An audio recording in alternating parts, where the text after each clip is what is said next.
before we get started, please like and subscribe. Let me know where you're watching from, and you can support the channel by clicking thanks or joining. The house was not supposed to have a basement. That was the first thing Daniel Harper noticed the night he moved in. The real estate listing never mentioned one. The inspection report did not either. Yet there I was, standing in the kitchen on Christmas Eve, staring at a narrow wooden door tucked behind the furnace, a door I had somehow missed for 3 weeks. Outside, snow pressed against the windows like a living thing. The wind howled through the trees, carrying the distant sound of church bells and holiday music drifting from neighboring houses. Inside, the air felt wrong, heavy, as if the house itself was holding its breath. I had moved to Pine Hollow, Colorado, to escape noise, memories, and people. After my wife Laura died the previous winter, Christmas became something I endured rather than celebrated.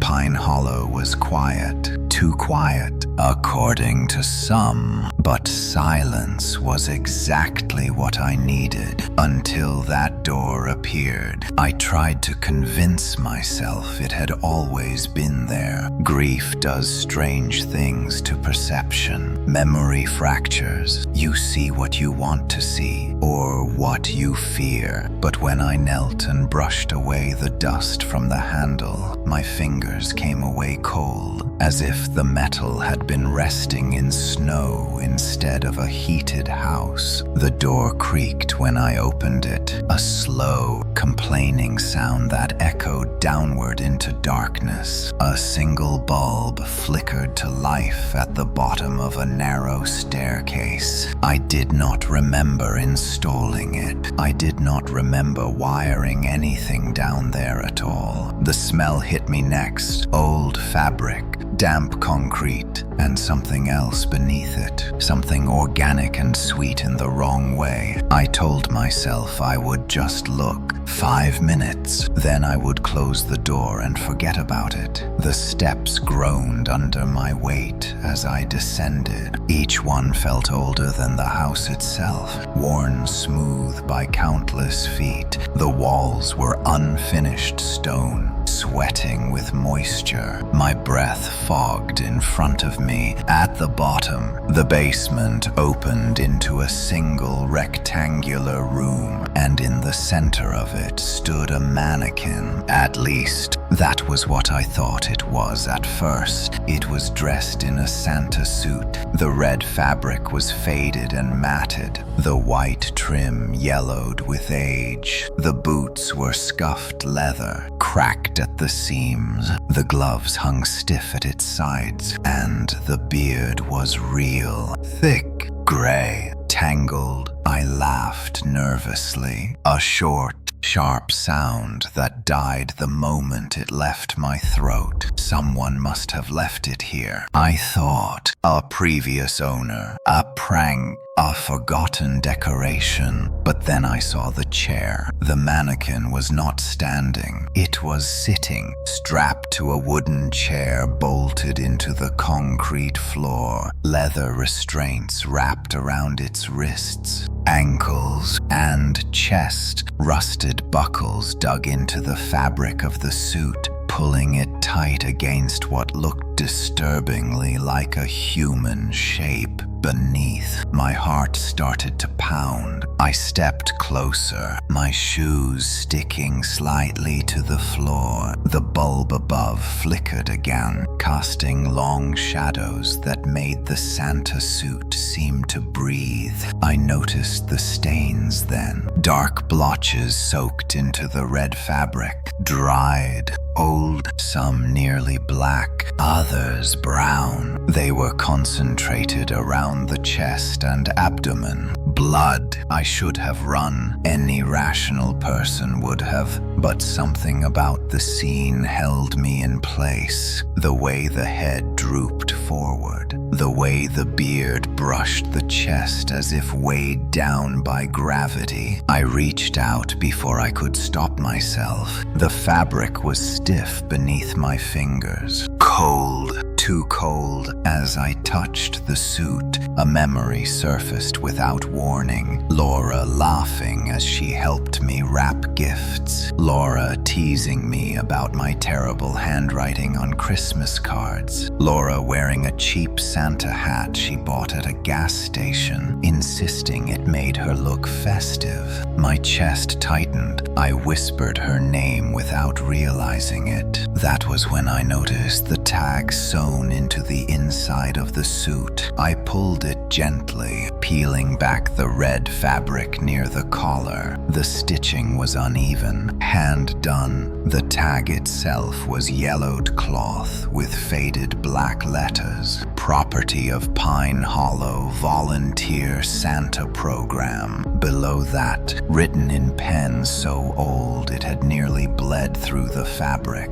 was a name, Edward Mallory. The air grew colder. I knew that name. Everyone in Pine Hollow did. Edward Mallory had been the town Santa for nearly 20 years. He visited schools, hospitals, and community centers. He led the Christmas parade every year until he disappeared. 10 years ago, they said he left town suddenly. Some claimed he ran off with money from a charity drive. Others whispered darker things, but no body was ever found. No evidence, just a missing man and a town that learned to stop asking questions. I stared at the name until my vision blurred. Why was his suit here? Why was it strapped to a chair? And why did it look like there was still something inside it? The bulb flickered again. For a moment, the shadows shifted in a way that made the chest of the Santa suit rise, just slightly. I staggered back, my heel catching on the uneven concrete. My heart hammered so hard I could hear it in my ears. This is not real, I told myself. It is stress. Grief, imagination. I leaned closer again, my breath shallow. The beard moved, not much, just a faint tremor, like fabric settling. But then I heard it, a sound so soft I almost missed it. A wet, shallow breath coming from inside the suit. I backed away slowly, every nerve screaming. That was when the basement door at the top of the stairs slammed shut.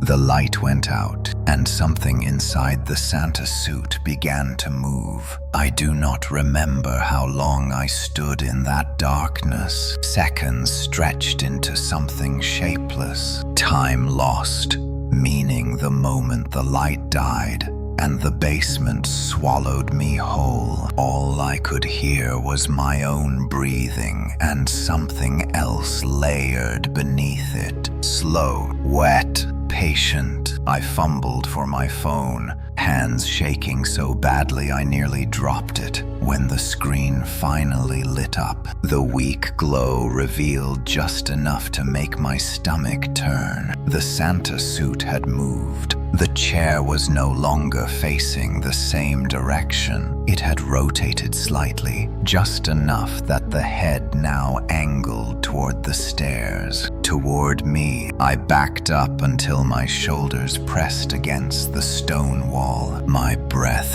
fogged violently in front of my face. The temperature had dropped even further. My phone battery drained unnaturally fast, the percentage ticking down as if something was feeding on it. Then the light returned. The bulb above flickered back to life with a dull hum. The basement reappeared, unchanged at first glance, except for the undeniable fact that the Santa suit was no longer still. The chest rose and fell in shallow, uneven motions. I screamed. The sound echoed off the walls, raw and uncontrolled. The chest stuttered, then continued its slow movement, as if responding to my panic. "This is not possible," I whispered. My voice sounded foreign in my ears, thin, afraid. The restraints creaked softly as something inside the suit shifted its weight. Leather stretched, buckles groaned. I turned and ran for the stairs. The basement door refused to budge. I slammed my shoulder into it once, twice, 3 times. Dust rained down from the frame. The door rattled but held firm, as if sealed from the outside. "Help me," I shouted. "Anyone, please." My voice died in the heavy air. Behind me, the chair scraped against the concrete floor. I froze. The sound was slow and deliberate, not the frantic thrashing of someone trapped. It was the careful movement of something conserving energy. I forced myself to turn. The Santa suit had shifted forward. The restraints around the ankles were stretched tight, the chair legs carving faint lines into the concrete. The head lifted slightly, the beard parting just enough for me to see skin beneath. Gray, sunken, wrong. A hand twitched inside the glove. "No," I whispered. The glove fingers curled. Slowly, one by one, a sound came from the suit. A voice, or something close enough to one that it made my heart seize. "Daniel." It knew my name. My legs nearly gave out. I pressed my back against the door, every instinct screaming at me to get away from the thing in the chair. "How do you know my name?" I asked, though I did not want the answer. The head tilted. The movement was stiff, painful to watch, like joints unused for decades. "You brought me home," the voice said. It was dry and brittle, layered with a wet undertone that made my skin crawl. I shook my head violently. "I did not bring anything here. I did not even know you were here." The beard shifted as the mouth beneath tried to smile. "You live where I was left." The words slammed into me harder than any physical blow. Images flooded my mind, newspaper clippings I had half remembered, old conversations overheard at the diner, whispers about Edward Mallory being taken somewhere, about him knowing something he should not have known. "What happened to you?" I asked. The suit trembled. For a moment I thought it might laugh. "Christmas happened." The light flickered again. Shadows danced violently across the walls. When the bulb steadied, I saw something new. The suit was not empty in places where it should have been. The fabric clung to bone, to something sharp and angular that pressed outward unnaturally. "How are you alive?" I asked. "Alive is a generous word," the thing replied. The restraints strained again. One of the buckles snapped open with a sharp crack. I screamed and clawed at the door. "Stop!" I begged. "Please." The thing in the Santa suit leaned forward as far as the remaining restraints allowed. "They put me in here," it said. "They said it would only be for the night, just until the parade was over, just until things calmed down." Another buckle snapped. The glove slipped off one hand and fell to the floor with a soft thud. What lay beneath was not a hand. The skin was stretched thin over elongated fingers. The nails were blackened and curved, digging into the concrete as if tasting it. I sobbed openly now, tears blurring my vision. "Why are you telling me this?" I asked. "Because Christmas comes back every year, Daniel, and so do I." The final restraint snapped. The Santa suit stood up. The chair toppled backward, crashing against the wall. The thing straightened slowly, bones cracking beneath the fabric. The suit no longer fit the shape inside it. "Run," the voice whispered. The basement door creaked open behind me. I did not wait to see what stepped forward from the chair. I ran. I burst out of the basement and slammed the door behind me, driving my shoulder into it with everything I had. The lock clicked into place, thin and fragile sounding, like it had no right to stand between me and what I had just left below. I stumbled backward into the kitchen, gasping, my lungs burning as if I had been underwater. For several seconds, the house was silent. Then something heavy struck the other side of the basement door. The impact rattled the cabinets. A picture frame fell from the wall and shattered on the floor. I screamed again, a hoarse animal sound, and backed away until I hit the counter. "No, no, no." The door bowed inward slightly, the wood flexing like skin under pressure. I could hear it now, slow footsteps on the stairs. One step, then another, each one deliberate, testing the strength of the barrier. I grabbed the largest knife from the kitchen drawer and held it in front of me with shaking hands. The absurdity of it almost made me laugh.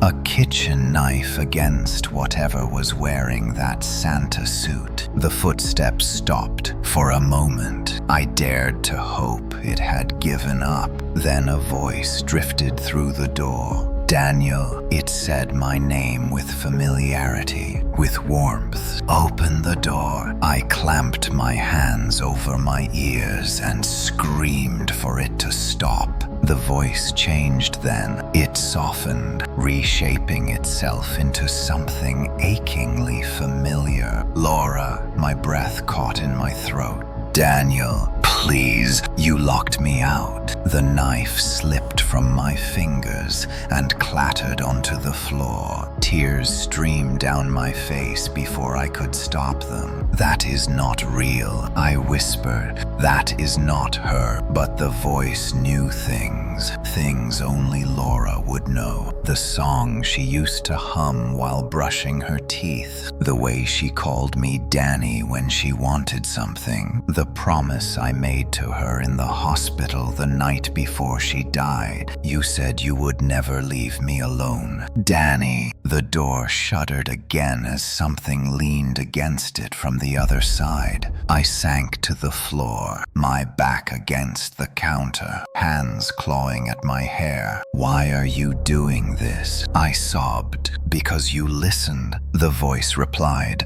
"Because you remembered." A crack split the doorframe with a sharp pop. Splinters rained down onto the tile. I scrambled to my feet and ran. The living room was dim, lit only by the glow of Christmas lights strung along the banister. The tree stood in the corner, beautiful and obscene, its ornaments reflecting my distorted face as I passed. Wrapped gifts sat beneath it, untouched, mocking. I heard the basement door give way behind me. Wood tore, metal shrieked. The sound echoed through the house like a scream. I sprinted toward the front door, fumbling with the lock, my fingers numb. Outside, the snowstorm had worsened. Wind howled across the porch, driving needles of ice into the glass. The door would not open. I pounded on it with both fists. "Please," I begged. "Please." Behind me, heavy footsteps crossed the kitchen floor. The smell reached me before I saw it. Rotting fabric, old blood,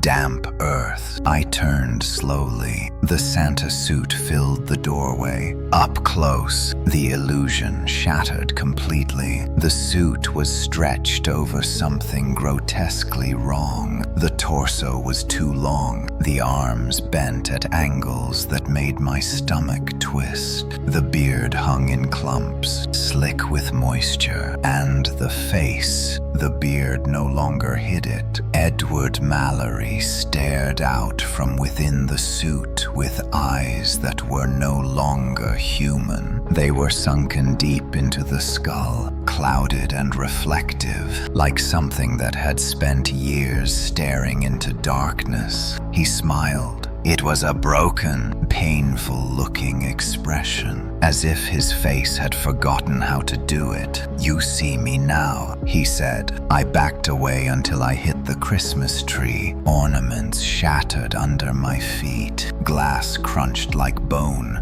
"What do you want?" I asked. Edward took a slow step forward. The floor creaked under his weight. "I want to go back upstairs." Another step. "I want to sit by the tree again. I want children to laugh. I want them to believe." My heart pounded so hard I thought it might burst. "And what happens to me?" I asked. Edward tilted his head. "Someone has to wear the suit." The lights flickered violently. For a moment, the room plunged into darkness. When they came back, Edward was closer. Too close. I swung blindly, grabbing a heavy ornament and smashing it into his face. It shattered on impact, glass slicing into the skin beneath. Dark fluid oozed out, thick and sluggish. Edward did not react. He reached out and grabbed my wrist. His grip was icy and impossibly strong. Pain shot up my arm as his fingers tightened. "You feel it too," he said softly. "The cold, the waiting." I screamed and twisted, wrenching my arm free as skin tore beneath his nails. I ran again, slipping on broken glass, blood smearing the floor behind me. Edward laughed. It was a dry, rattling sound that followed me down the hallway. Christmas Eve had just begun. I locked myself in the bathroom and shoved my full weight against the door. My heart hammered so violently it made my vision pulse. On the other side of the hallway, I could hear Edward moving through the house, his steps unhurried, as if he knew there was nowhere left for me to go. The bathroom light flickered when I turned it on. My reflection stared back at me from the mirror, pale and hollow-eyed. Blood smeared across my forearm where his nails had torn into my skin. The wound burned with an icy sting that felt wrong. Deeper than flesh, the laughter drifted down the hallway. It echoed softly, bouncing off the walls, slipping under the door like smoke.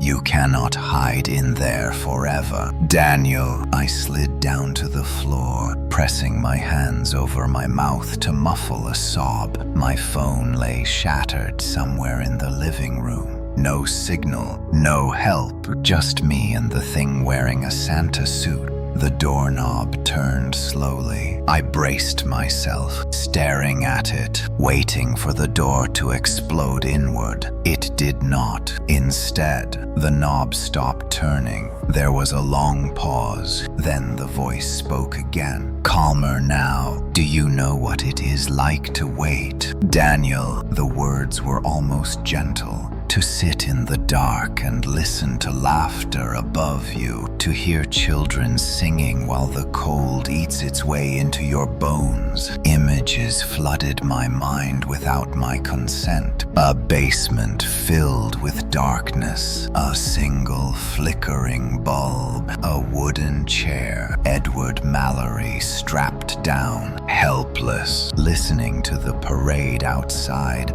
They told me it was for my own good. Edward continued that it would blow over, that the town needed a Santa they could trust. My stomach twisted. The voice moved closer to the door. They blamed me for what I saw. A sharp knock struck the bathroom door, making me flinch. "What did you see?" I whispered. For a moment, Edward did not answer. When he did, his voice was heavier. "I saw them bring the children." My blood ran cold. He spoke slowly, forcing each word into my mind, down into the basement. One by one, they told me to keep smiling, to keep the suit on, to keep the magic alive. Another knock. Harder this time. They said if I told anyone, Christmas would disappear. I pressed my forehead against the tile floor, shaking. "That is not true," I said weakly. Edward laughed again. "It was for them." The doorknob rattled violently now. "You think the suit keeps me alive?" he said. "It does not. It keeps the town clean." The door buckled inward slightly. I scrambled to my feet and looked around desperately. The bathroom window was small, frosted over with ice. Snow drifted against it from the outside. We were on the second floor. I could not jump. The light above flickered rapidly, plunging the room into strobing darkness. The smell returned, stronger than before. Rotting cloth, old earth.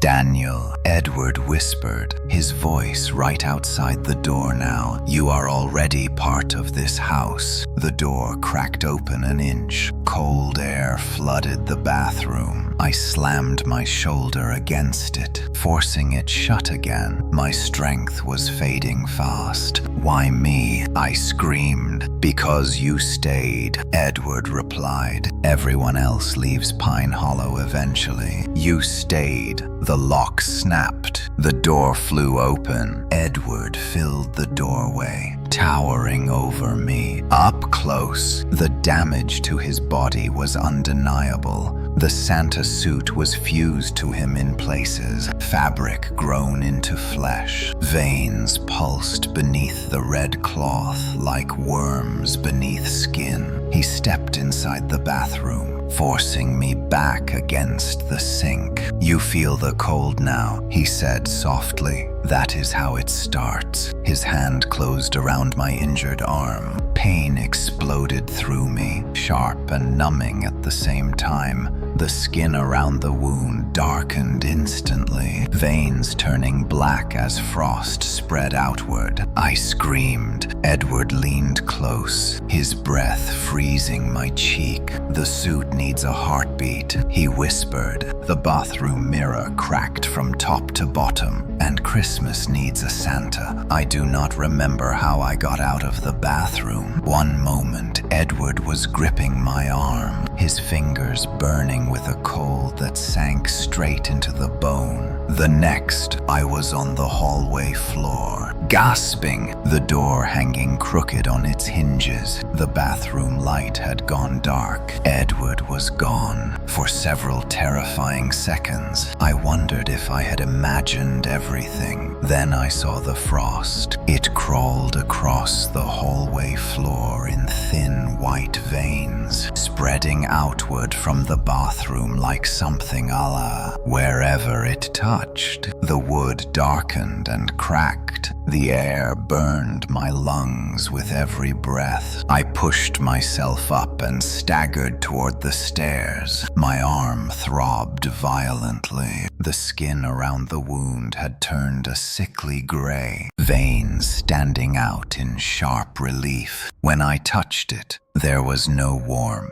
It felt like dead meat. The house groaned, not the settling sounds of an old building, but something deeper, something structural, as if the walls themselves were reacting. Edward's voice drifted down from upstairs, slowly. "Daniel." I froze. He was above me now. The lights flickered throughout the house, Christmas bulbs popping and bursting along the banister. The smell of pine from the tree mixed with rot and damp earth, twisting my stomach. I backed into the living room, my heel crunching on broken glass. The tree lights were still on, casting red and green shadows across the walls. Underneath the tree, one of the presents had been opened. I did not remember opening any gifts. The box was long and narrow. Inside lay the Santa suit. Another one. This one was pristine, bright red, the white trim clean and soft. No stains, no tears. My breath caught. Edward stepped into the room behind me. His suit was deteriorating rapidly now. The red fabric hung in tatters, blackened and brittle. Frost clung to it in thick patches. Beneath the tears, his body looked more skeletal than human. "It is time," he said. I shook my head violently. "No." He gestured toward the suit beneath the tree. "It will fit you better." I turned and ran. I made it 3 steps before the cold seized my legs. Frost climbed my calves, locking my joints in place. I fell hard, the impact knocking the air from my lungs. Edward loomed over me. "You feel it," he said, "the way the house pulls you back." I clawed at the floor, nails scraping uselessly against frozen wood. "Help me," I sobbed. Edward crouched beside me, up close. His face was barely holding together. Skin sagged loosely over bone. His eyes reflected the Christmas lights like glass ornaments. "No one helped me," he said quietly.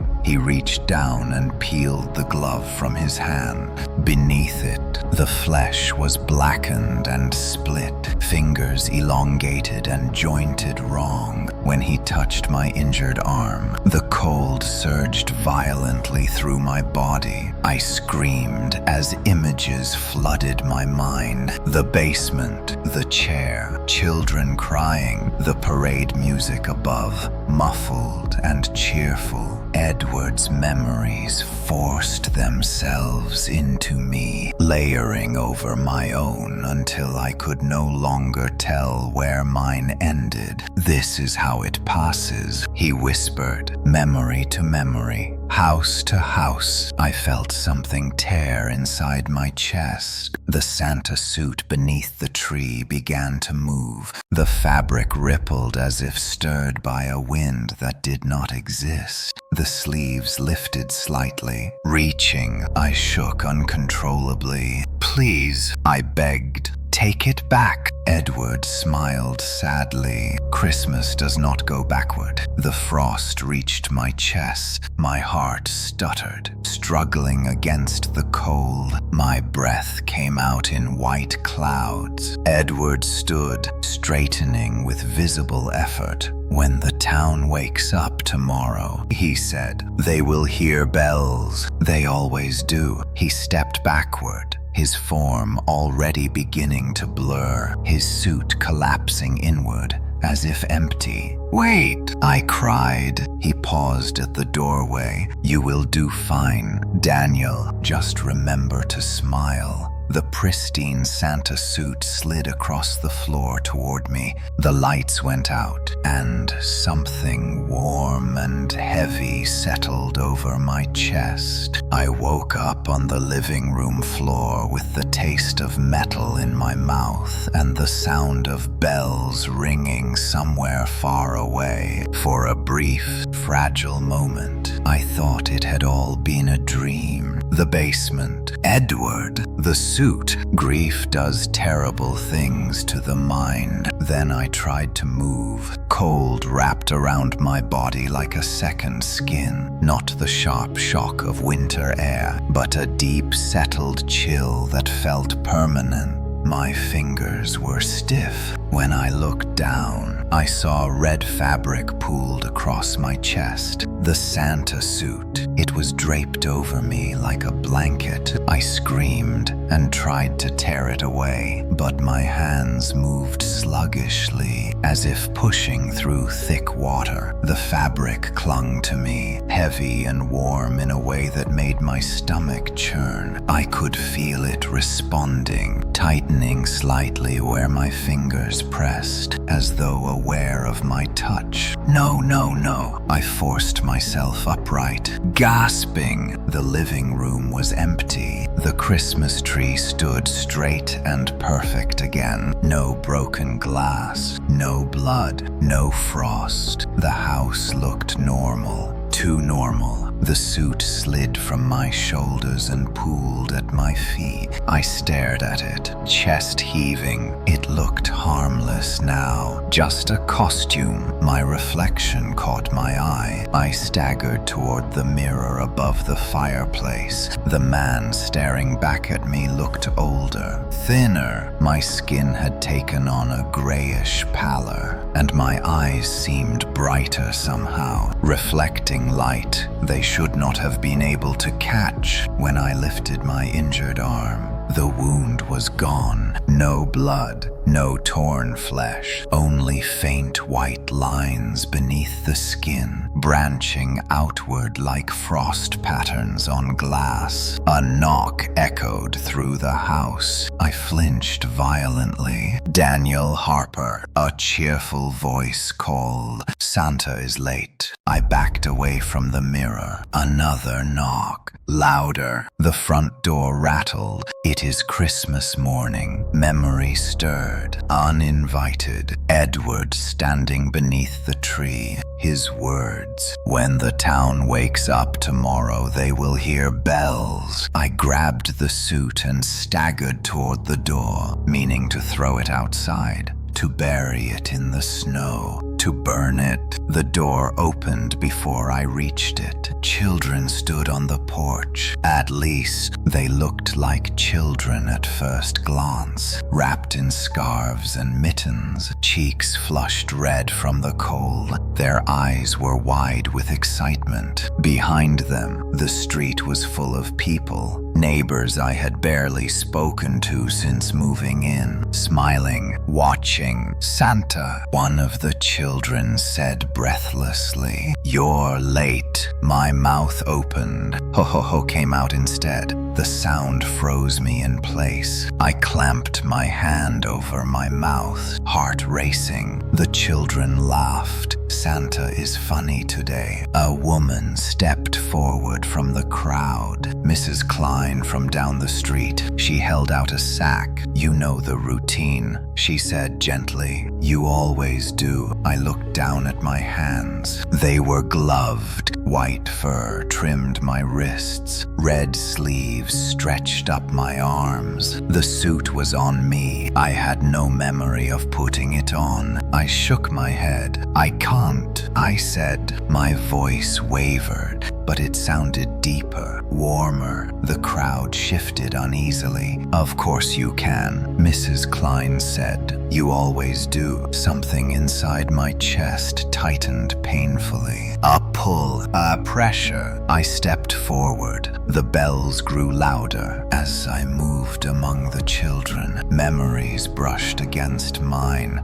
Faces I did not recognize but somehow knew. Names whispered at the edges of my thoughts. Laughter layered over screams. I knelt, handing out gifts I did not remember preparing. The children beamed. Their joy was infectious, dangerously so. For a moment, the cold receded. For a moment, I understood why Edward had stayed. A child tugged at my sleeve. Santa, he whispered, Can you hear them too? My smile faltered. Hear who? I asked. He leaned closer. The ones under the house. The bells rang louder than ever. The children drifted away one by one, laughter fading into the wind as the last gift was handed out. The bells slowed and then stopped. The street emptied with practiced efficiency. Neighbors waved politely and disappeared into their homes. Curtains closed, doors locked. Within minutes, Pine Hollow returned to silence. I stood alone on my porch, wearing the Santa suit, breath steaming in the cold air. My muscles ached as if I had run for miles. My smile refused to leave my face until the last child turned the corner. When it finally dropped, the relief was so sudden it nearly made me collapse. I stumbled back inside and slammed the door shut, ripping the hat from my head and throwing it across the room. It landed neatly on the arm of the couch. The suit did not come off. I pulled at the jacket. It tightened. I tugged harder. The fabric resisted like living muscle. "Stop!" I hissed. The suit responded with a deep vibration that passed through my chest and settled behind my eyes. I staggered to the mirror again. Santa stared back. The beard was thicker now, whiter. When I reached up to pull it away, it clung to my skin, every strand anchored. My hairline had receded slightly. My cheeks were fuller, rosier, healthier. That realization terrified me more than anything else. The house shifted around me, wood creaking softly. The air felt warmer now, comfortable, inviting.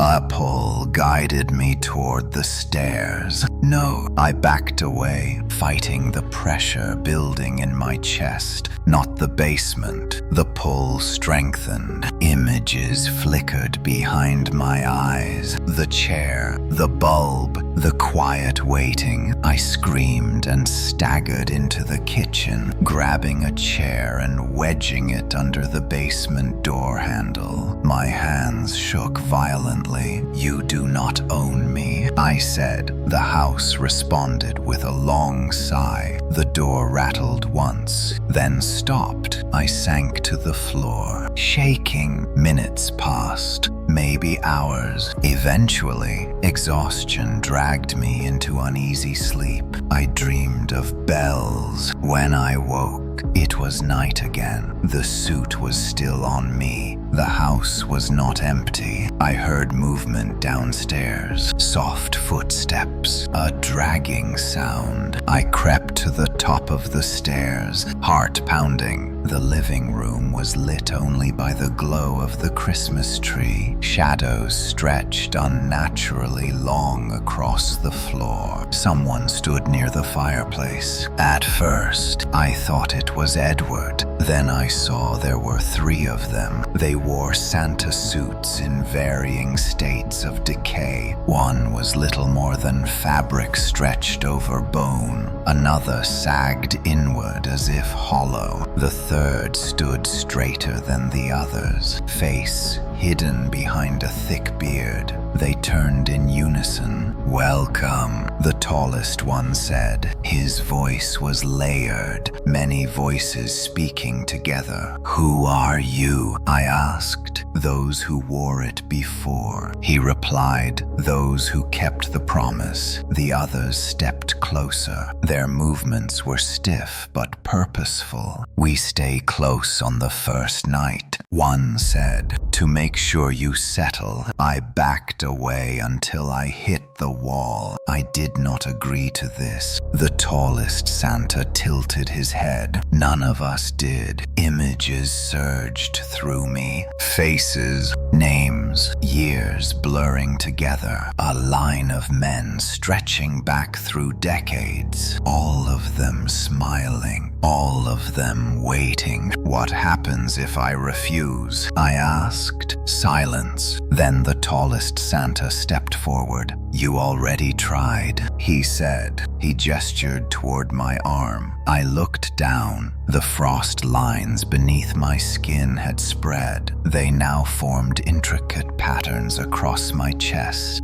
pulsing faintly with my heartbeat. "You cannot leave Pine Hollow anymore," he continued. "The suit will not allow it." The others began to circle me. "But there is comfort here," one said softly. "Purpose." The bells rang faintly. I fell to my knees. "This is a prison," I whispered. The tallest Santa crouched in front of me. "It is a tradition." He reached out and placed a gloved hand over my heart. "Tomorrow night," he said, "you will take the chair." The basement door creaked open, "and you will listen." I did not sleep after that. The Santas vanished as quietly as they had appeared, leaving the house unnaturally still. The basement door stood open at the bottom of the stairs, a dark mouth waiting to be fed. I stayed in the living room until morning, sitting upright on the couch, afraid that if I closed my eyes, I would wake up already strapped to the chair. The suit never loosened. Every few minutes, a tremor passed through it, a subtle tightening around my chest and shoulders, as if reminding me it was still there, still watching. When dawn finally crept through the windows, Pine Hollow looked peaceful again. Snow glittered on rooftops. Smoke curled lazily from chimneys. It was the kind of morning that belonged on a postcard. That made it worse. I stood slowly, joints stiff, and walked to the window. Across the street, Mrs. Klein shoveled her driveway. She looked up, saw me, and smiled. The same warm smile she had given me the day I moved in. I raised a hand. She waved back as if nothing were wrong. I tried the front door. The lock turned easily. For a split second, hope flared. Then I stepped onto the porch. The cold slammed into me, not from the air, but from inside my chest. My breath caught painfully. The world tilted. I took another step. The suit constricted. Agony bloomed beneath my ribs, sharp and crushing. I fell to one knee, gasping. Frost burst across the porch boards beneath my hands. I dragged myself back inside, slamming the door shut. The pain faded instantly. I lay there shaking, staring at the ceiling. I cannot leave. The realization settled with sickening clarity. The house is the boundary. The suit pulsed in approval. I forced myself up and moved through the house, testing doors, windows. Every attempt ended the same way. Pain, cold, collapse. By noon, desperation drove me back to the stairs. The basement. I stood at the top, staring down into the darkness. The air rising from below was colder than anything else in the house. It smelled of damp stone and old memories. No, the word felt weak even in my own mind. I descended anyway. The bulb flickered to life at the bottom of the stairs, humming softly. The chair waited in the center of the room, restraints open and ready. I approached it slowly, each step heavier than the last. I did not sit. Instead, I circled the room. Scratches covered the walls, names carved into stone. Some were faint with age, others looked recent. Edward Mallory. Beneath it, dozens more. Men who had worn the suit, men who had smiled. In the corner, I found a small wooden box. Inside were photographs. Christmas after Christmas. Different Santas. Same house. Same tree. Same smiles. Children grew older across the photos. Adults stayed the same. The realization hit me like a physical blow. The Santas do not age. They endure. A sound echoed from above. Footsteps, multiple. I turned toward the stairs just as voices drifted down. "Daniel," someone called. "Are you down there?" My neighbors checking on me. I backed away from the stairs, heart racing. "Do not come down here," I shouted. Laughter followed. "Of course we won't," Mrs. Klein said. "We know the rules. The rules. You just need to sit tonight," another voice said. Just for a little while, the chair creaked softly, as if inviting me. I felt the pull again, stronger now. I dropped to my knees, clutching my chest. "Not yet," I whispered. The suit tightened. "Tonight," it answered. Afternoon bled into evening without ceremony. The light outside shifted slowly, the sky turning the color of old bruises. Shadows lengthened across the living room floor, stretching toward the stairs as if pulled by gravity. The Christmas tree lights flickered on by themselves when the sun dipped low. The suit tightened, not painfully this time, comfortably. I hated that most of all. Hunger gnawed at me, sharp and sudden. I realized with a jolt that I had not eaten since the night before. My stomach growled loudly in the quiet house. The kitchen smelled warm. I stood slowly and followed it, dread coiling tighter with every step.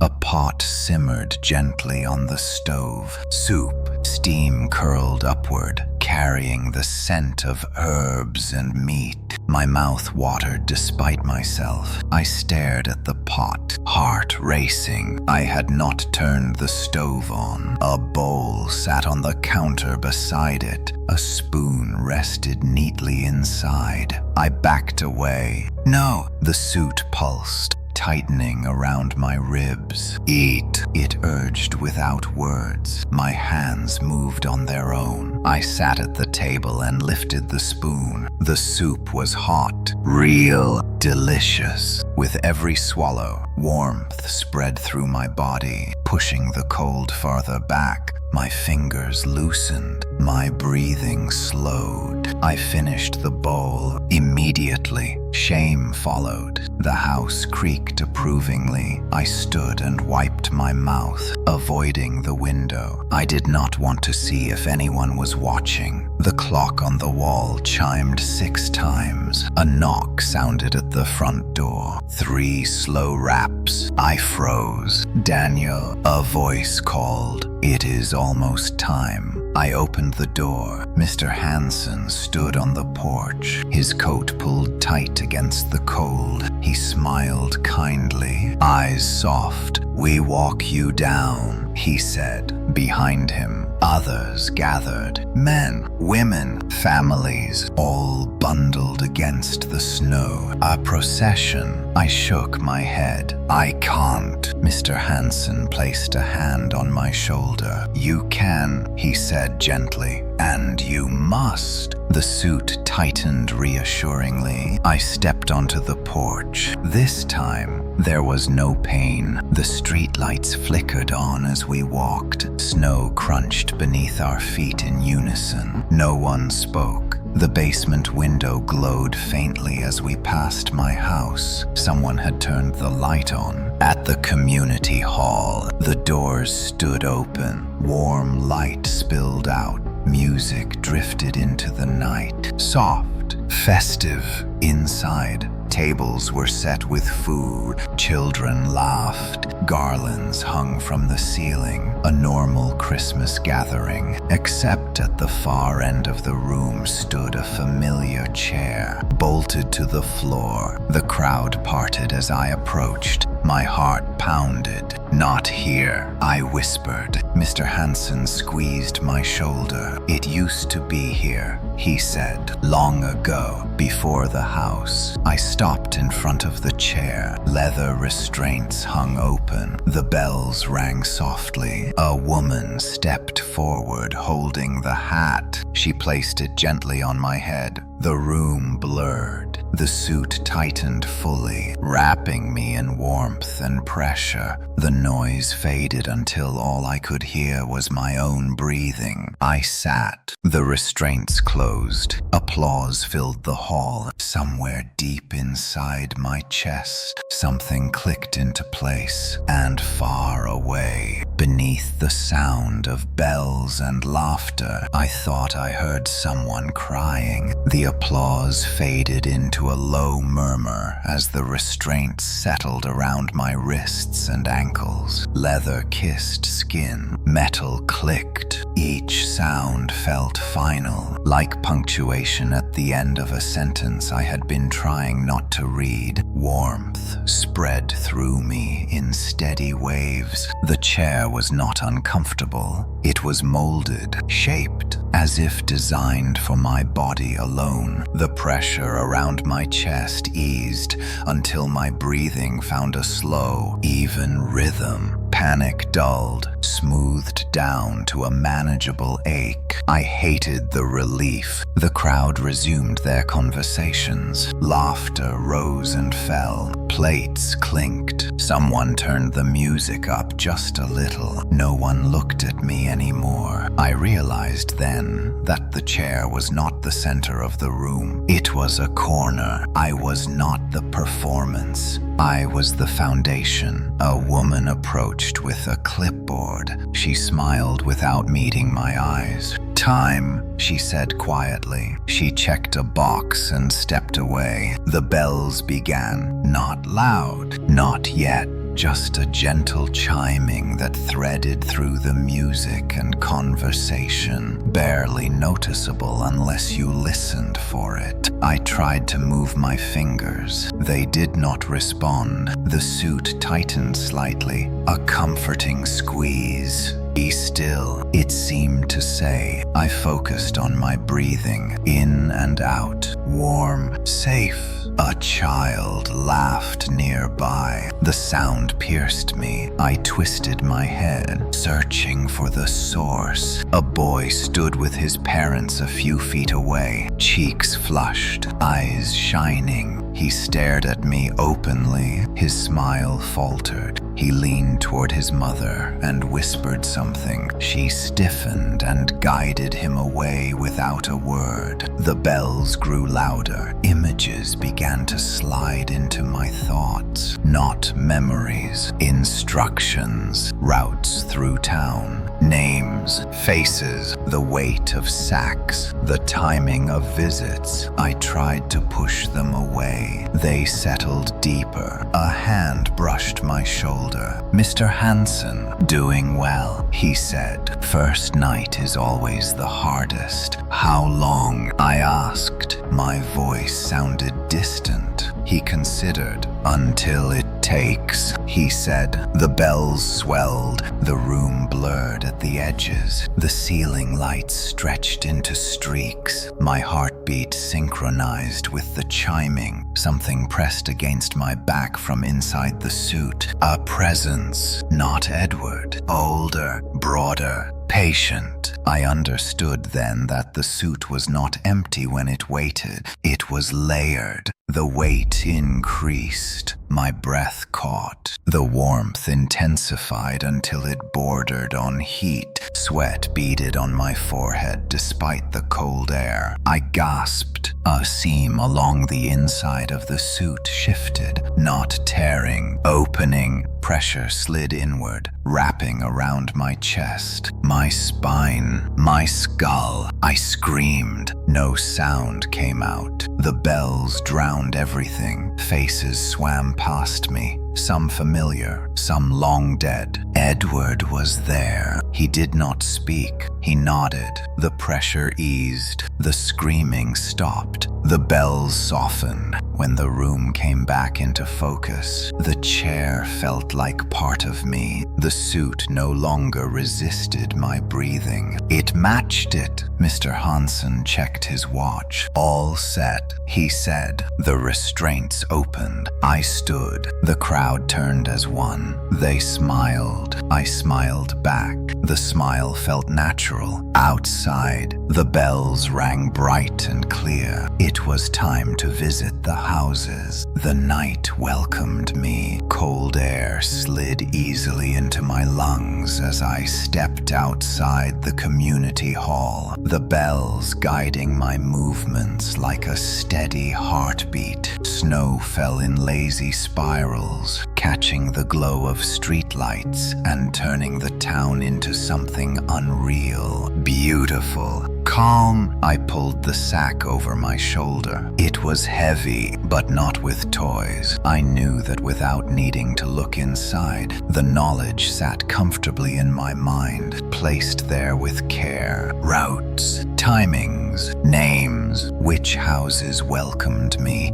and which ones needed reminders. I walked. My boots left deep prints in the snow that vanished seconds later, erased as if I had never been there. Windows glowed warmly as I passed. Families laughed inside. Fires crackled. Plates clinked. Normal. I reached the first house. I did not knock. The door opened before my hand reached it. Mrs. Klein smiled up at me, eyes shining. Merry Christmas. Santa, Merry Christmas, I replied. The words felt right. Her living room smelled of cinnamon and pine. The tree stood tall and perfect, just like mine had that first night. Children waited patiently on the couch, hands folded, eyes wide. I knelt. The sack opened itself. Gifts slid into my hands, wrapped carefully, labeled with names I recognized. I handed them out one by one. Joy filled the room. It fed something deep inside me. When the last child smiled, I stood and turned toward the hallway. Mrs. Klein stepped aside without being asked. The basement door waited at the end of the hall. I descended alone. The chair was already occupied. A man sat strapped to it, eyes wide with terror, mouth working soundlessly. Frost coated his skin in familiar patterns. I recognized him, a newcomer, someone who had stayed. I approached slowly. The man thrashed against the restraints when he saw me. Tears streamed down his face. Please, he begged. The suit hummed. I leaned close. Smile, I told him gently. The bells rang louder. I turned and climbed the stairs. When I emerged, the house was quiet again. Mrs. Klein handed me a mug of hot cider. Thank you, she said. I nodded and moved on. House after house opened to me. Some welcomed me eagerly, others with fear. All of them open. At one house, a child stared at me too long. You look sad, she said softly. Something twisted in my chest. I knelt and met her eyes. Sometimes Santa gets tired, I said. She smiled. That's okay. You still came. The words settled heavily. Between houses, memories flickered. Not just mine. Edward, laughing with children decades ago. Another Santa collapsing into the chair. Another screaming, all layered together. I was not alone. Near midnight, I returned to my own house. The basement light was on. I stood at the top of the stairs and listened. There were 2 sets of breathing now. I closed the door. Outside, the bells softened. The night was nearly done. Tomorrow, Pine Hollow would wake to smiles and stories, and somewhere beneath the town, someone new would begin to wait. Morning arrived quietly. The bells faded with the dark, leaving Pine Hollow wrapped in a fragile stillness. Snow covered the streets in smooth, untouched sheets. Smoke drifted lazily from chimneys. From the outside, the town looked peaceful, safe. I stood at my window and watched the sun rise. The Santa suit remained wrapped around me, warm and heavy, as natural as skin. I no longer tried to remove it. Resistance only caused pain now. The suit had learned my limits. I had learned its patience. Below, neighbors stepped outside one by one. They waved as they shoveled snow and carried in newspapers. Children dragged sleds across driveways. Laughter echoed softly. No one looked toward my house. They never did the morning after. I turned away from the window and moved through the living room. Everything had been cleaned. The tree stood decorated and perfect. The floor showed no trace of broken glass or frost. The house erased its own wounds. The basement door was closed. I felt it beneath my feet anyway. The pull was constant now, a low pressure in my chest that never fully eased. I knew what waited below without needing to see it. 2 heartbeats, one fading, one growing louder. I sat at the kitchen table. A plate waited for me. Eggs, toast, coffee, still hot. I ate slowly. With every bite, memories surfaced. Edward, sitting where I sat now, hands shaking as he drank his first cup of coffee in the suit. Another man before him pacing the same floor, whispering promises to himself that he would find a way out. None of them had. After breakfast, the doorbell rang. I stood. The suit tightened slightly, encouraging. At the door stood a couple I did not recognize. Their coats were dusted with snow, their smiles polite and nervous. "We just moved in last night," the man said. "Thought we would introduce ourselves." Behind them, a moving truck idled at the curb. "Welcome to Pine Hollow," I replied. The words came easily. The woman glanced past me into the house. Her eyes lingered on the Christmas tree. "It's beautiful," she said. "Thank you." She shivered. "Is it always this cold here?" I smiled. "Only in the winter." They laughed politely. "We won't keep you," the man said. "We just wanted to say hello." "Of course." As they turned to leave, the suit pulsed sharply. I saw it then. A faint mark beneath the man's collar. White lines branching outward like frost beneath skin. A spark. Potential. I watched them walk away. That night, the dreams returned. I stood in the basement. The chair was empty. The restraints hung open. Voices whispered from the walls. Names, dates, promises. I woke gasping. The suit hummed softly, soothing. "Not yet," it seemed to say. Days passed, then weeks. Christmas decorations came down around town. Lights were packed away. Trees were dragged to the curb. Life continued. The suit did not change. Neither did I. People stopped calling me Daniel. They called me Santa. Children waved when I walked past. Adults nodded respectfully. No one asked questions. I learned the schedules, the signs, who stayed too long, who listened too closely, who belonged. One evening, I found myself standing outside the house with the moving truck. The new family. Their lights were on. The bells rang faintly. I turned away. Soon, the suit promised. I returned home. In the basement, the breathing had stopped. The chair waited again. Winter deepened its grip on Pine Hollow. Days shortened. Nights stretched long and quiet. snow piled higher along the roads, muffling sound and sealing the town into itself. I moved through it all with growing ease, the Santa suit settling into me like a second spine. I no longer startled at the bells. They rang softly whenever I needed direction, a gentle nudge when I lingered too long in one place, a warning when someone crossed an unseen line.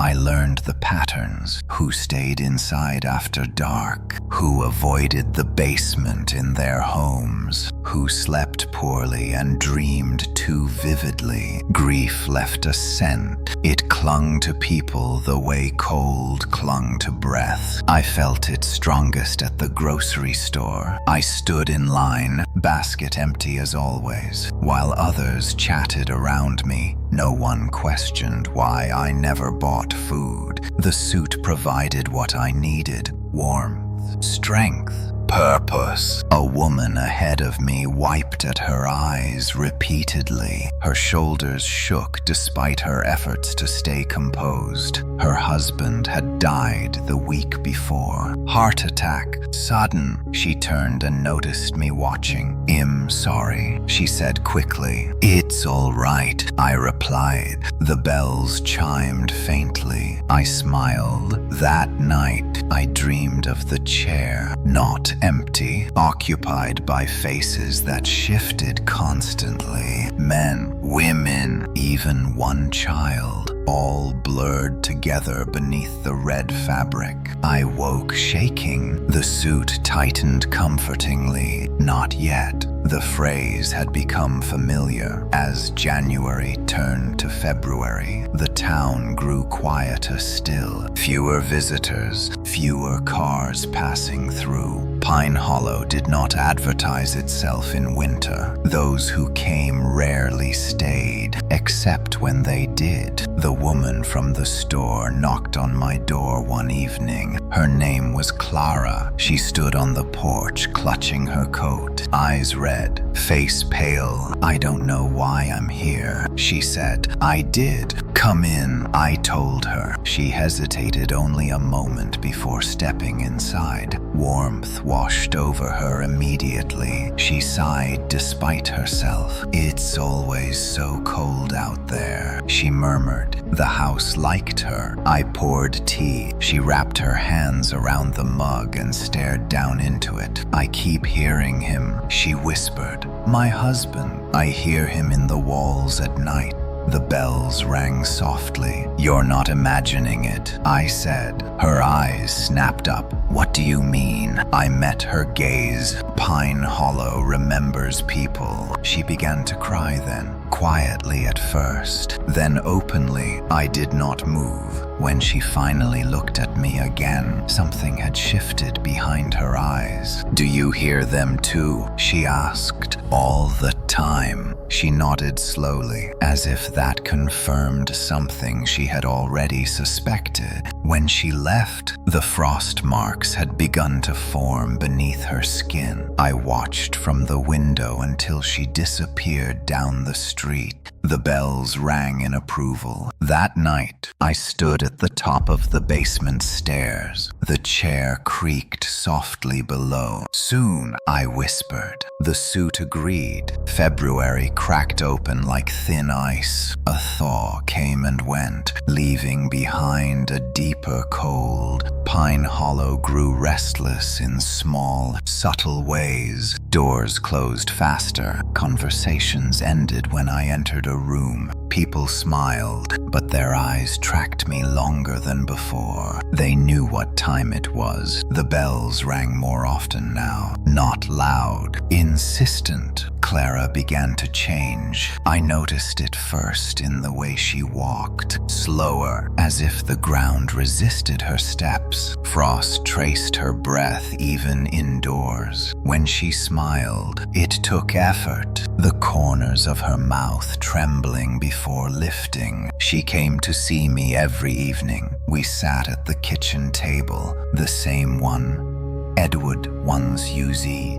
the same one I had claimed. I poured tea. She stared into the steam. He keeps asking me to follow him downstairs, she said one night. The bells chimed. Who? I asked. She swallowed. My husband. I nodded. Does he look the same? I asked. No, she said. He looks cold. The house listened. I did not invite her to the basement. The suit did not insist yet. There was a sequence to these things. Pressure before pain. Suggestion before force. Outside, the town prepared quietly. Basement lights glowed faintly in several houses at once, like watchful eyes. The community hall posted a notice for a winter gathering. No date, no time. Everyone understood. Clara stopped eating. Her skin grew pale and tight. Fine white lines bloomed beneath it, branching delicately along her neck and wrists. She hid them with scarves. I dreamed of the chair every night. In the dreams, I sat across from it while Clara stood behind me, hands resting lightly on my shoulders. When the restraints snapped closed, I woke with a smile already forming. I hated myself for that.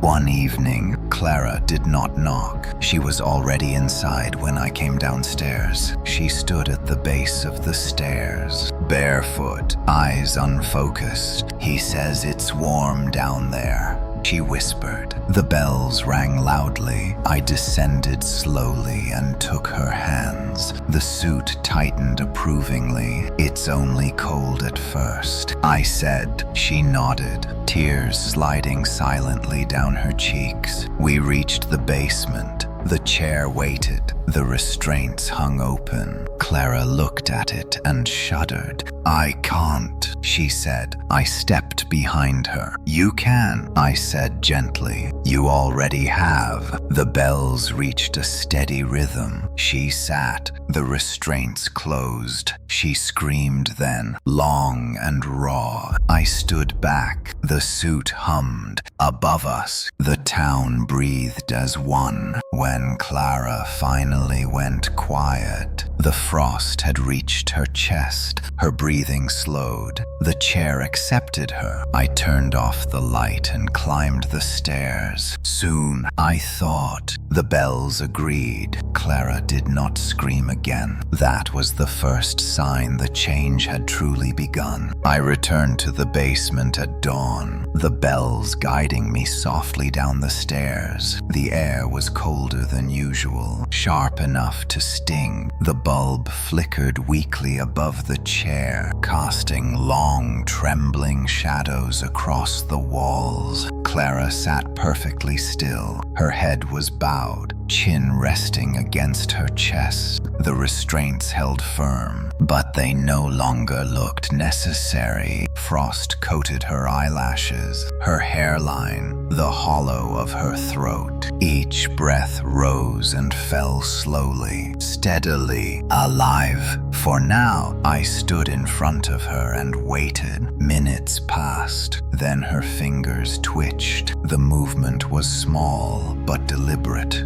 Like a test, the bells rang once. Her head lifted. Clara looked at me. Her eyes were brighter than they had ever been. Clear, reflective. The grief that once clung to her like fog was gone, burned away by something colder and sharper. He stopped calling, she said. I nodded. That means you're listening now. She swallowed. I can hear others. The walls around us whispered faintly, as if in confirmation. Good, I said. The suit warmed against my skin. Approving, I reached forward and loosened the restraint around her right wrist. The leather peeled away easily. Her arm fell to her side without resistance. She did not try to pull free. How long? She asked. The question every Santa asked eventually. I considered her carefully. Until you understand the weight, I said. She closed her eyes. I remember standing where you are, she said softly. I stiffened. That's not possible. She opened her eyes again. Not you, she said. Him. She nodded toward the corner, where shadows gathered unnaturally thick.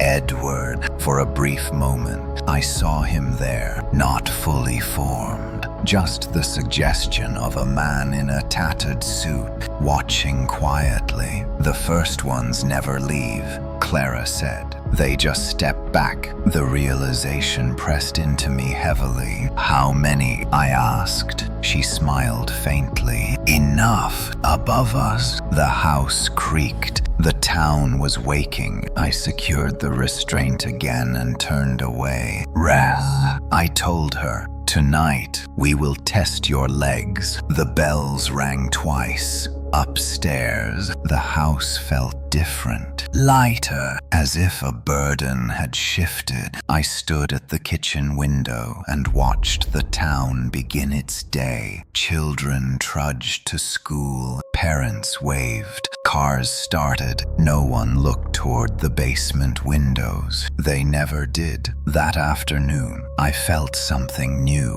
Resistance. The suit tightened unexpectedly. A sharp constriction across my chest. Pain flared briefly. I gasped. No, I whispered. The bells fell silent. For the first time since Christmas, I was alone in my head. Memories surged violently. Laura laughing, Laura dying. My hands shaking as I signed papers. The basement door appearing where it should not have been. I fell to my knees. This is not how it ends, I said aloud. The silence stretched. Then footsteps sounded behind me. Clara stood in the doorway. She had walked up the stairs by herself. You don't get to stop now, she said calmly. Her voice carried weight. The bells rang again, louder. The suit loosened. I understood then. The role does not belong to one of us. It belongs to the line. That night, I followed Clara back down the stairs. This time, I sat in the chair beside hers. The restraints closed around both of us, and beneath the house, something smiled. We did not speak as we sat there. The basement felt larger, with two of us bound to the chairs. The space between our breathing filled by a low, unseen hum. The bulb overhead steadied, no longer flickering, as if satisfied. The walls held their whispers close. Clara's posture was different now, straighter, calmer. Her breathing matched the rhythm of the bells, even when they fell silent. Mine lagged behind, uneven, fighting the pace.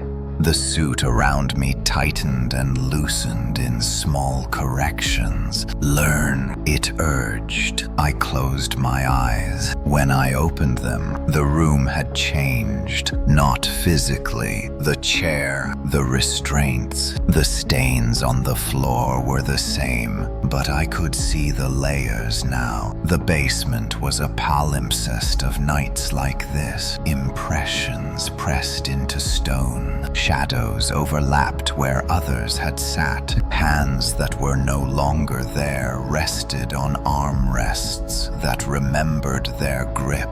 Clara smiled faintly. You see it too, she said. I nodded. She lifted her chin toward the far wall. That was my first night, she continued. I screamed for hours. The bells kept time. When they stopped, I knew it was working. My stomach tightened. How long do we stay? I asked. She considered. Until the town breathes easier, she said. Until the cold settles where it belongs. The suit hummed approval. Footsteps sounded above us. Multiple sets. They stopped at the top of the stairs. No one descended. They never did. presence was enough. Witness mattered. I felt the house adjust around us, redistributing weight. Somewhere upstairs, a chair scraped softly across a floor. Another basement, another house. Preparing. The thought made me shiver. Clara tested her feet against the floor. Her restraint slackened just enough to allow it. "Not yet," she said to me, reading the question in my eyes. "Balance first." She inhaled deeply and stood. The bells rang once. I watched her carefully as she shifted her weight, testing muscles that had forgotten motion. Frost flaked from her sleeves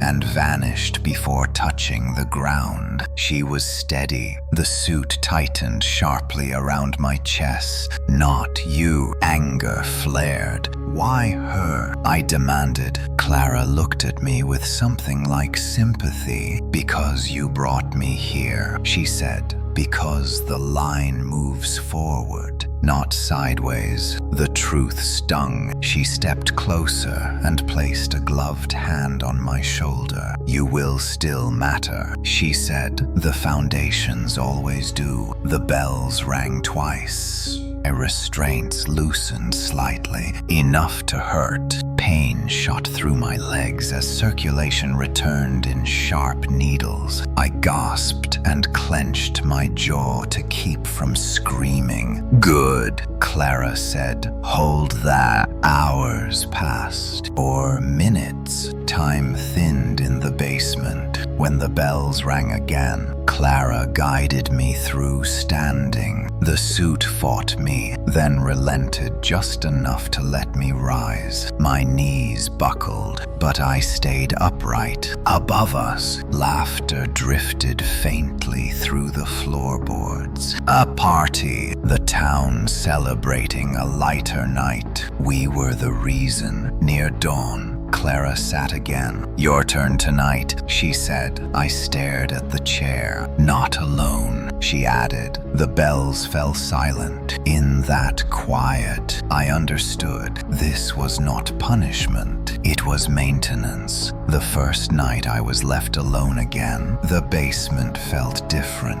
Not emptier, heavier. Clara's presence lingered in the air like warmth after a door closes. The chair beside mine still held the shape of her body, an impression that refused to fade. The bells did not ring to guide me now. They waited. I tested my hands. The restraints were looser than before, slack enough to allow movement, tight enough to remind me of consequence. The suit rested against my skin with a watchful stillness, no longer correcting my breathing. I was expected to know the rhythm by now. Above me, the house settled. Farther still, the town slept. I closed my eyes and listened. I could hear the basements, not just mine. Dozens of them, scattered through Pine Hollow, each holding its own quiet weight. Some breathed, some did not. All of them waited. Understanding came with a dull ache. Clara had moved forward. I had moved down. Foundation. The word carried meaning now. Foundations do not move. They hold. Footsteps approached the stairs. I tensed. They stopped before the first step.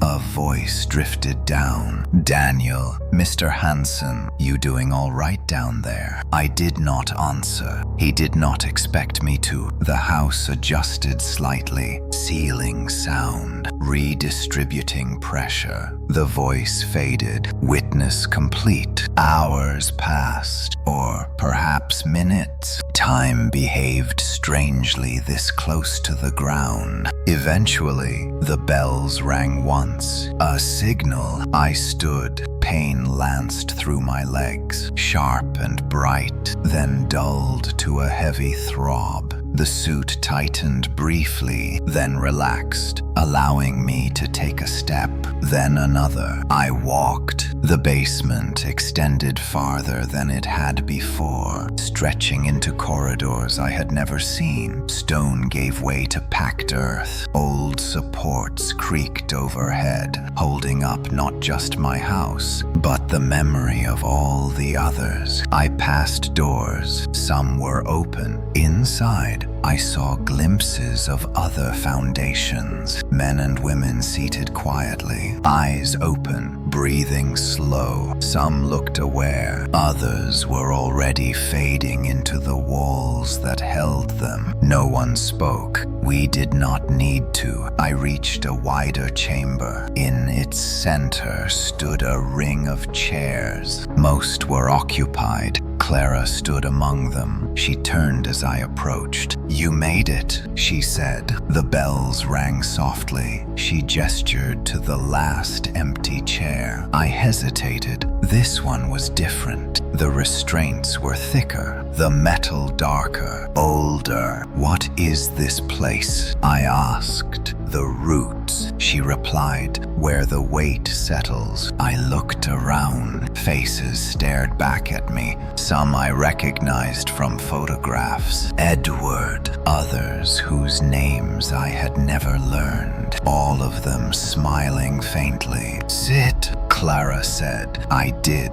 The restraints closed with a sound that echoed far beyond the room. The suit tightened fully. Pressure spread through my spine, my ribs, my skull. The floor seemed to rise up to meet me, as if eager. The bells rang in harmony. I felt it then. The town above us exhaled. Lights flickered across Pine Hollow. Dreams softened. Grief dulled at the edges. The cost pressed downward. Into us. Clara met my gaze. "This is where it stays," she said, "so the rest can move." My voice barely worked. "Forever," she smiled gently, "until the line grows again." The bells stopped. Darkness settled comfortably around us, and far above, Pine Hollow slept without nightmares. Time lost its edges down there. I stopped counting days when the darkness learned my name. The bells no longer marked hours or nights. They marked balance. When they rang, the pressure eased. When they were silent, the weight returned. I became familiar with the weight.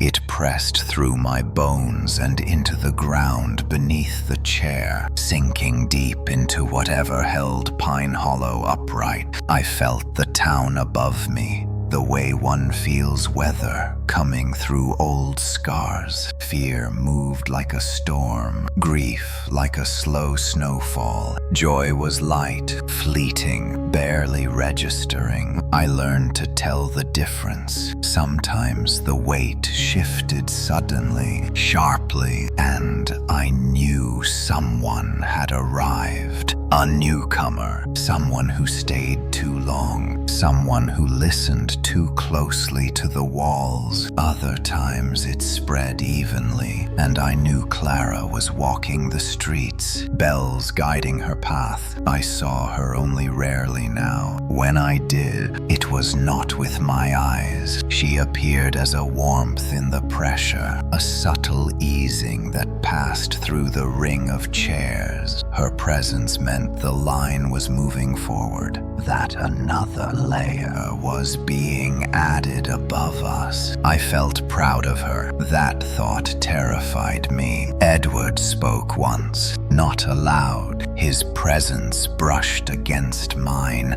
like a memory stirred by pain. "You get used to it," he said. I wanted to ask him how long he had been here. I did not. The answer pressed down on me anyway. Years. Decades. Enough. At some point, the chair changed, or maybe I did. The restraints no longer cut into my skin. They merged. I could not feel where my body ended and the seat began. The Santa suit no longer warmed me. It insulated the rest of the world from what I carried. The bells rang softly. A child laughed somewhere far above. The sound pierced me. For a moment, my vision flooded with white light. Snow, Laura laughing as she tried to hang lights crookedly along the porch, her breath puffing in the cold. The weight surged violently. I screamed. The scream did not leave my body. It traveled downward. The bells rang urgently. The memory dissolved. I understood then. The suit did not erase love. It buried it, used it. Another presence joined the ring. I felt the shift immediately. A woman. Clara had chosen well. Her grief was sharp and recent, heavy enough to hold another street in place.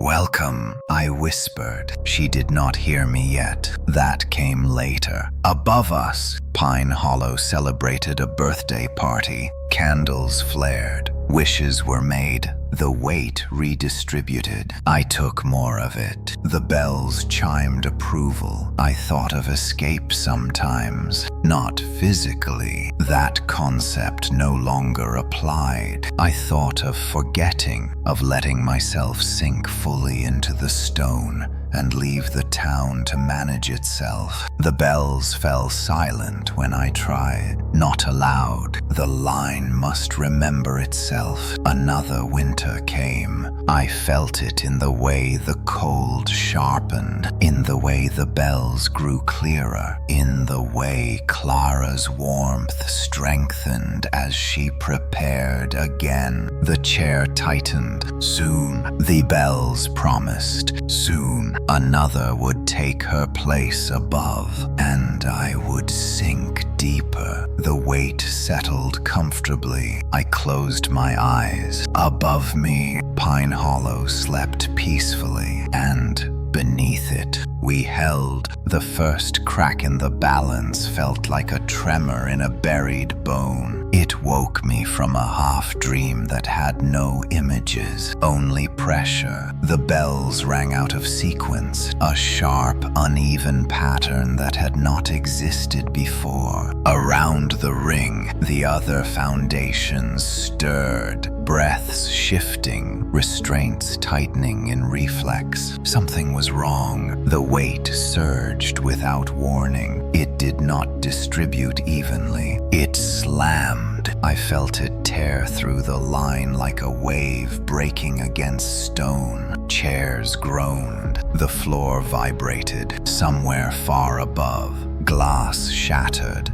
Pine Hollow was waking badly. Fear, raw and sudden. Not grief, not the slow ache of loss. Panic, the kind that spreads faster than winter. I reached outward, not with my body, but with the awareness the suit had carved into me. The basements answered in fragments, doors opening too fast, lights snapping on, people running without knowing why. Clara, I searched for her warmth. It was there, but strained, stretched thin. She was running, not guiding. Running! The bells rang urgently. A scream pierced downward. It did not belong to the foundations. It belonged to the surface. The weight doubled. I understood immediately. Someone had refused. A man, young, new. He had listened, but not long enough. He had stayed, but not surrendered. He had fought. The line does not break easily, but it can fracture. The ring pulled tight around me as the pressure redistributed. Pain flared along my spine,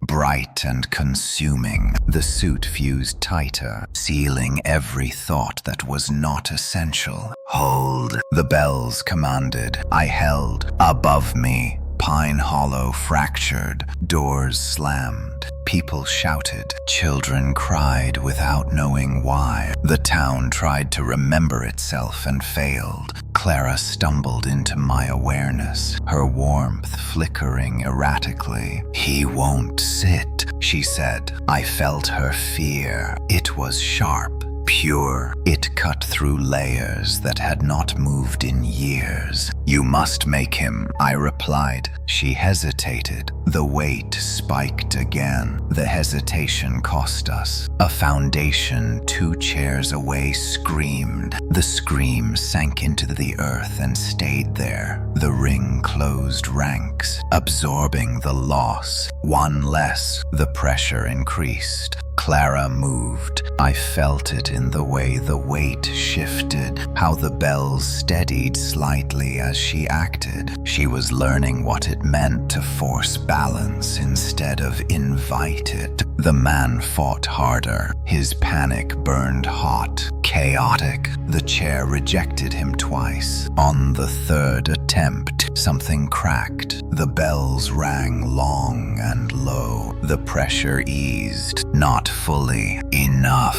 The town exhaled raggedly. Above, Pine Hollow went quiet, not peaceful. Stunned, I sagged against the chair, if such a thing was still possible. The suit cooled, locking the damage in place. The ring was altered now. We could feel the gap. Clara reached out again, steadier this time. "It will heal," she said. I did not answer. Foundations do not comfort. They endure. Far above us, sirens wailed briefly, then stopped. An explanation would be given. An accident, a gas line, a heart. The town would accept it. It always did. The bells slowed. The pressure settled into a new configuration. Heavier, permanent. I closed what remained of my eyes. Balance had been restored, but it had cost us, and the line remembered every cost. I do not know how many winters passed after the fracture. Down here, seasons do not move forward. They stack,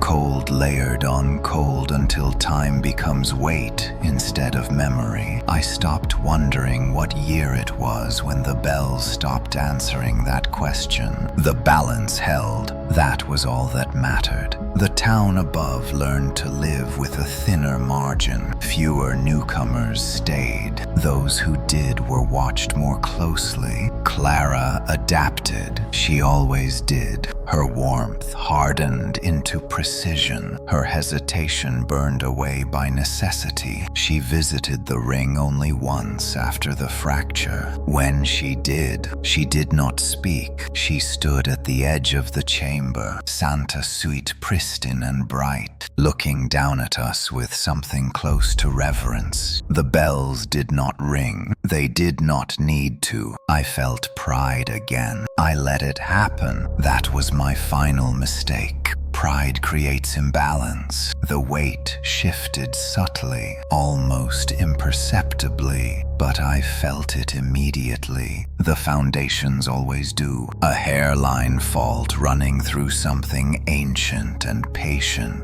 I reached outward. For the first time in what felt like centuries, something answered back. Not the town, not Clara. A child. She was sitting in a dark bedroom clutching a blanket, listening to the walls breathe. She lived 3 houses from where I once slept beside Laura. Her fear was quiet but deep, the kind that settles and waits. The bells did not ring. That terrified me. I pushed harder, extending awareness beyond the limits the suit had taught me. The weight resisted. Pain followed. The ring trembled. Edward stirred. "Do not," he warned. But the child was listening. She heard us. She heard everything. In her mind, the Santa suit was not comfort or ritual. It was a monster, something old and wrong beneath the house. Her fear was not something to be redistributed. It was a wedge. The weight surged unpredictably. Above us, Pine Hollow shuddered. A crack formed where no crack had ever existed before. I felt air, real air. The bells rang once, too late. The child screamed, not downward, outward. Her scream tore through the town like glass through skin. Lights exploded, windows shattered. People woke, knowing something was deeply wrong. The foundation strained. The ring fractured again. This time, it did not close. I felt myself move, not upward, sideways, through stone that softened like clay. The chair loosened. The restraints screamed as they failed. For the first time since the basement door appeared, I stood without permission. The suit burned. Above me, Clara screamed my name.